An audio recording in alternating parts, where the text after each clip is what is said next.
टोंक जिले में उद्योग और रोजगार के विकास को लेकर आज राइजिंग राजस्थान इवेंट मीट का आयोजन कृषि ऑडिटोरियम में आयोजित हुआ।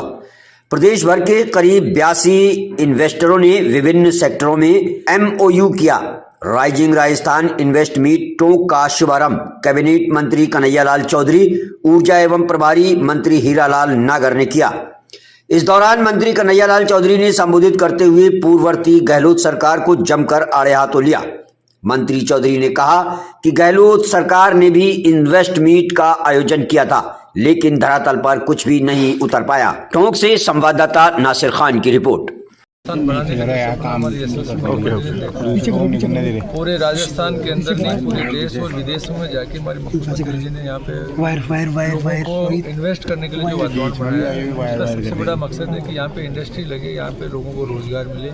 जिस तरह से पिछले 5 साल में राजस्थान बहुत पीछे चला गया, ये कर्जे के जाल में चला गया। हम चाहते हैं कि आने वाले समय में राजस्थान खुद सेल्फ यहाँ का आदमी को रोजगार मिले। यहाँ पे जिस तरह से आज हम महाराष्ट्र की ले लो, कर्नाटक की ले लो, चाहे हम आंध्रा की ले लो, जिन स्टेटों को हम बहुत विकसित मानते हैं, आज यूपी जिस तरह से प्रोग्रेस की, राजस्थान में प्रोग्रेस की, इसके लिए हमने उद्यमियों को जो भी सुविधा मिले सारी देने के लिए राजस्थान सरकार कर संकल्प है। हमने जिले के अंदर भी कि यहाँ पे क्योंकि कोई इंडस्ट्री की काफ़ी कमी की वजह की निवाई क्षेत्र को अपन देखें तो वहाँ बहुत ज़्यादा इंडस्ट्री, बाकी पूरा क्षेत्र बगैर इंडस्ट्री के उद्योग कम है। हम चाहते हैं कि यहाँ के लोग आए, यहाँ उद्योग का वातावरण हम बनाने जा रहे हैं। लोगों को जो भी तकलीफ है काम करने में उनको हम सारी सुविधाएँ देंगे, जिससे टोंक जिले के बच्चों को भी रोज़गार मिले। टोंक जिले के अंदर जो बेरोजगारी दूर हो, इसके लिए आज ये इन्वेस्टमेंट समिट जो होता है इसी का कारण। 15 दिसंबर को शिलान्यास होगा एआरसीपी का, प्रधानमंत्री नरेंद्र मोदी करेंगे। 100% उसको सारी तैयारी हो गई है, पूरे एमओयू कंप्लीट हो गए हैं। हमारे मुख्यमंत्री जी और मध्य प्रदेश के मुख्यमंत्री जी साथ में प्रधानमंत्री के सामने उस पर एमओयू करेंगे।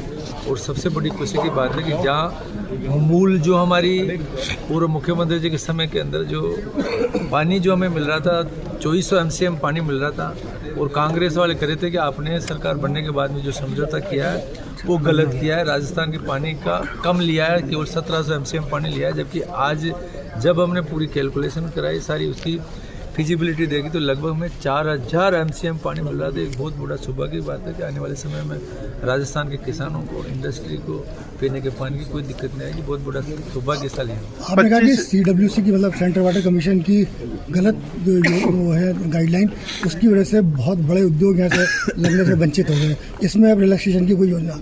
देखो, जिस तरह से कोई भी इन्वेस्टर आता है तो उसको NOC 25 जगह से लेनी पड़ती है, पानी वाले से भी लेनी पड़ती है, फॉरेस्ट से भी लेनी पड़ती है, बिजली से भी लेनी पड़ती है, कई चीज़ें आती हैं। उसके अंदर एक भूजल, क्योंकि राजस्थान के अंदर भूजल की बहुत विकट स्थिति है।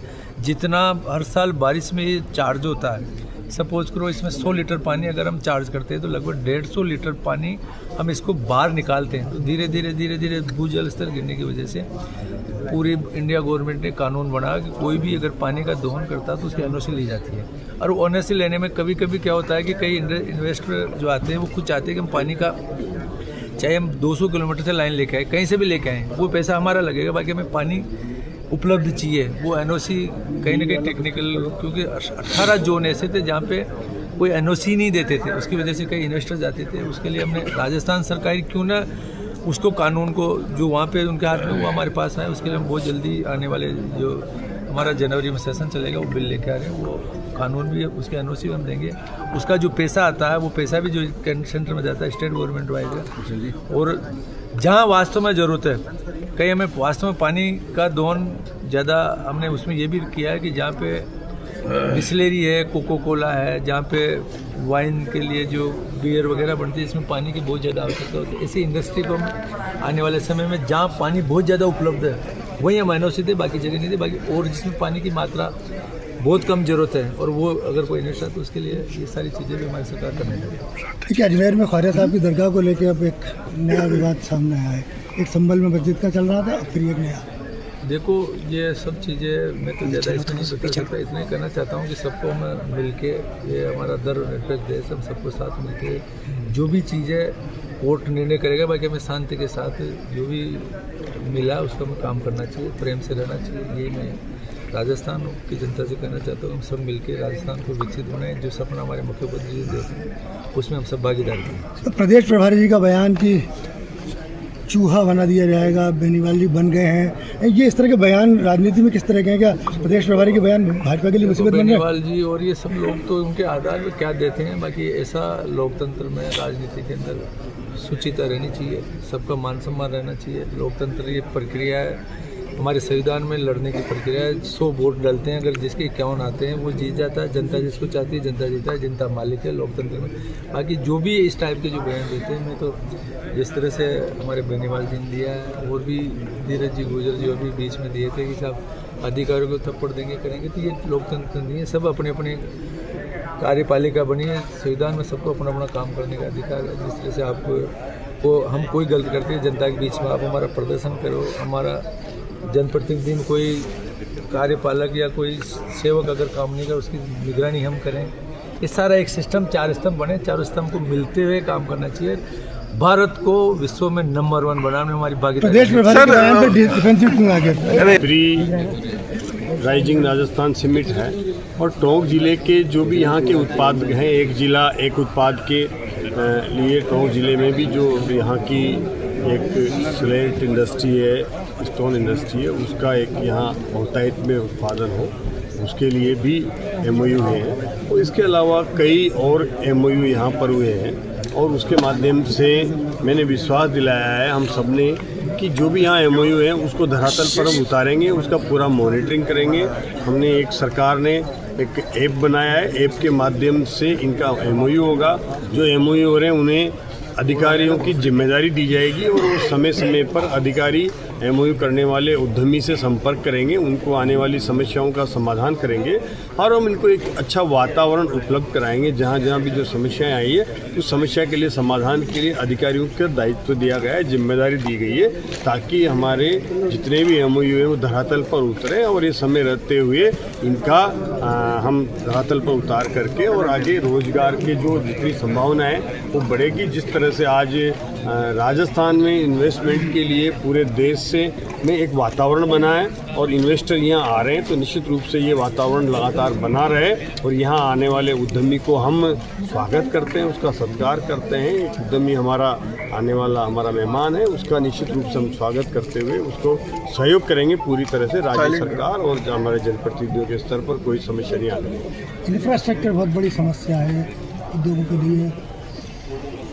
नहीं, इंफ्रास्ट्रक्चर हमारा डेवलप हो रहा है। आप देख रहे हो कि यहाँ से टोंक के समीप से आज जो दिल्ली मुंबई एक्सप्रेस पे निकला है वो उससे बहुत बड़ी संभावनाएं है कि डायरेक्ट वहाँ से हमें एक कनेक्टिविटी मिली है पूरे ज़िले को और पूरे प्रदेश को, उसका लाभ मिलेगा इस टोंक ज़िले को भी। इसके चाहे वो अब भी से लगता हुआ हमारा मतलब बुनियादा क्षेत्र है, वहाँ से जब वो एक्सप्रेस वे गुजर रहा है, यहाँ 4 लेन है, वहाँ पर 8 लेन है। जिस तरह से एक नया 4 लेन भी यहाँ इस ज़िले में स्वीकृत हुआ है केकड़ी होते हुए, तो ये इंफ्रास्ट्रक्चर भी डेवलप हो रहा है और इसके साथ साथ इंफ्रास्ट्रक्चर भी चाहिए इंडस्ट्रीज़ को और इसको एक अच्छी इलेक्ट्रिसिटी भी चाहिए। उसके लिए भी हम तैयारी कर रहे हैं कि हमारे उद्योगों को किसी भी तरह की इलेक्ट्रिसिटी की प्रॉब्लम ना हो, बिना ट्रिपिंग के उनको लाइट मिले, पर्याप्त मात्रा में मिले, कोई समस्या ना हो।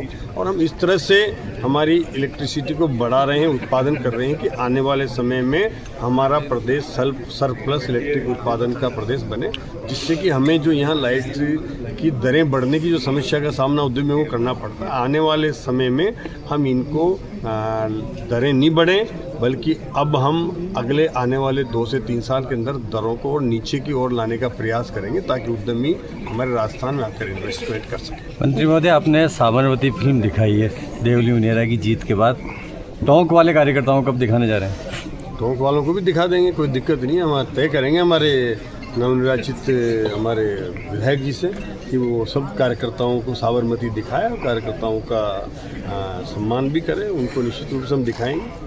आज बीजेपी के प्रदेश अध्यक्ष मदन जी राठौड़ को जान से मारने की, गोली मारने की धमकी मिली है दिल्ली में, फ़ोन पे उनकी मोबाइल पे। देखिए, इस तरह के शरारती तत्व धमकियाँ देते रहते हैं, लेकिन उसका निश्चित रूप से जो भी कानूनी होगा वो जांच होगी, जांच के बाद जो भी दोषी होगा उसके खिलाफ कार्रवाई भी होगी और ऐसे शरारती तत्वों के खिलाफ सरकार सख्त है और उनके खिलाफ सख्त से सख्त कार्रवाई होगी। सर एक आपके डिपार्टमेंट से कोई अधिकारी जो हैं यहाँ पर सिर्फ लाइन वीसीआर भरने के अलावा कोई दूसरा काम करते नहीं। कोई समस्या लेके जाओ, लाइट जा रही है, 2-2 घंटे 3-3 घंटे में लाइट आती है हमारे एरियो में, उसके लिए अभी तक आपने कोई सुधार नहीं करा। कई बार आपसे व्यक्तिगत भी लोगों ने शिकायत करी है। देखिए, आप कहीं भी कोई समस्या है ना तो वो बताएं, उसका हम समाधान करेंगे। और इसकी वीसीआर की बात है तो उसके लिए एक अलग डिपार्टमेंट बना हुआ है, उसका तो काम ही मतलब जब वही जो काम है वो अपना विभाग अपना काम करेगा। बाकी जहाँ पर लाइट जाने की समस्या है वहाँ अगर आप बताएंगे तो उसमें सुधार करेंगे, कोई समस्या नहीं आना। हाल ही में देवली उनियारा विधानसभा उपचुनाव में कांग्रेस प्रदेश अध्यक्ष का कहना है कि सरकार ने नरेश मीणा जो है निर्दलीय प्रत्याशी उनकी फंडिंग की, उनको सपोर्ट किया। अब देखिए, जब ये वो हमारे यहाँ मतलब किसी यानी बिल्ली खंबा नोचे वाली बात है, उनको अपनी हार साफ दिख रही थी। हमने अपने संगठन को मजबूत किया है, हमने धरातल पर चुनाव लड़ा है और हमने हर बूथ और हर पंचायत पर एक हमारे कार्यकर्ताओं में एक जोश उत्पन्न किया है। हमारी 10 महीने की सरकार की उपलब्धियों के आधार पर भजन लाल जी की सरकार ने जो नीतियाँ दी, जो विकास का जो एजेंडा दिया, हमने जो बजट दिया, उन सबको लेकर के हम जनता में गए। जनता ने उस पर मोहर लगाई है और निश्चित रूप से हम अपनी सरकार की उपलब्धियों के आधार पर जीत करके आए हैं। कांग्रेस अपना हार छुपाने के लिए कुछ भी आरोप लगाए, ये उनकी पुरानी आदत है। ये पायलट तो कहता है कि सरकार ने पूरी अपनी मशीनरी का दुरुपयोग किया इसके अंदर। देखिए, कोई मशीनरी आपने कहीं दुरुपयोग देखती हो तो आप भी हमारे इस लोकतंत्र की चौथा स्तंभ हो, कहीं आपको लगाओ कि किसी तरह का दुरुपयोग हुआ है तो आप सब यहाँ हैं। पायलट साहब तो यहाँ मुझे कभी नज़र आए नहीं, लेकिन आप सब तो यहीं थे। आपने देखा है कि कहीं कोई दुरुपयोग हुआ है, कहीं कोई अधिकारी ने, किसी ने, कर्मचारी ने कुछ हुआ है? कि शांतिपूर्वक मतदान हुआ है, शांतिपूर्वक चुनाव हुआ है और निश्चित रूप से एक अच्छा चुनाव हुआ है। उपद्रव तो उनके कांग्रेस वालों ने और उनके उम्मीदवारों ने किया है, जिसके लिए वो जिम्मेदार है। नरेश मीणा ने भाजपा की जीत में कितनी भूमिका निभाई है? देखिए, हम अपनी सरकार की उपलब्धियों के आधार पर जीते हैं। अब कौन चुनाव लड़ रहा है, कौन नहीं लड़ रहा है, इससे कोई मतलब नहीं होता। हमें अपनी पार्टी का आधार, संगठन के आधार पर हम चुनाव जीतते हैं, संगठन के आधार पर हम चुनाव लड़ते हैं। हमारी सरकार की उपलब्धियों के आधार पर हम चुनाव लड़े और उसकी वजह से हम जीते हैं। आजकल बयान बड़े गर्म आ रहे हैं। हनुमान बेनीवाल ने, अब बीजेपी के प्रदेश प्रभारी हैं, राधा मोहन जी ने बयान दिया कि जूते मार के बाहर भेज देंगे। देखिए, ऐसे जो राजनीति में लोग होते हैं और वो हल्का बोलने की उनका स्वभाव होता है, आज उनको जनता ने सबक सिखाया है। और कभी कभी ये वाई लूट करके अब कुछ दिनों के लिए हो सकता है उन्होंने अपना राजनीति में अपना सितारा चमका लिया हो, लेकिन अब उनके सितारे केवल इसलिए थे, चमके थे कि कभी बीजेपी से उन्होंने